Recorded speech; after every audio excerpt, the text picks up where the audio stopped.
Мајката на газдата на Никоп, Кирил Лазаров, Митра, е лицето кое фигурира како собственик на компанијата Арекспорт од Струмица, фирма која додека министер за земјоделие беше Љупчо Николовски од СДСМ, незаконски испумпала стотици илјади евра субвенции од државата.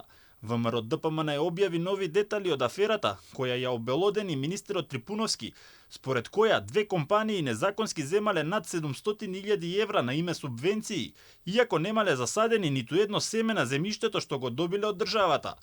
Според нив спорно е што компанијата Никоп со години важи за фирма која има блиски релации со екс-премиерот Зоран Заев и со актуелниот лидер на СДСМ Венко Филипче. Од таму велат дека Николовски ја злоупотребил позицијата како министер во периодот од неколку години и без никаков основ исплакал милионски субвенции на оваа фирма блиска до СДСМ и додадоа дека додека бил на власт изигравал мафијашки дон и дека за него не важеле законите туку партиската припадност.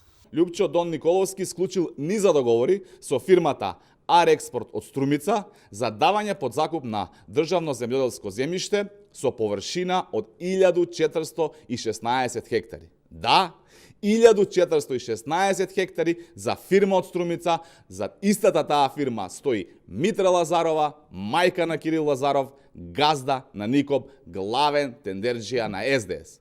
Од ЕВН, преку град Скопје и до влада, до приватни лаборатории во време на ковид пандемијата, кои ги отвори во време на Венко Филипче. Фирмата Арекспорт склучила долгогодишен договор за закуп со Министерството за земјоделство, шумарство и водостопанство под превезот дека земјиштето ќе го насади со лозов насад, но не само што земале субвенции без да произведат нешто, туку и не платиле закупнина за земјиштето во висина од 30.000 евра за периодот од 2022 и 2023 година. Фирмата на семејството газди на Никоп, заради тоа што Дон Николовски не им го раскинал договорот, иако за тоа бил должен да го направи, инкасирале 485.000 евра за субвенции кои немале право да ги земат. 485.000 евра воопшто не требале да бидат исплатени, затоа што фирмата на семејството газди на Никоп не само што не го испочитувале договорот во делот на насадот, кои се обврзале да го насадат, туку и не платиле закупнина за земјиштето 2 години поред.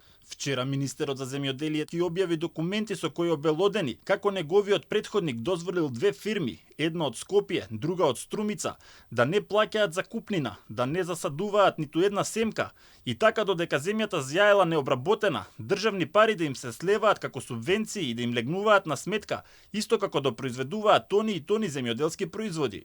На овој начин тие ја олесниле државната каса за цели 785.000 евра.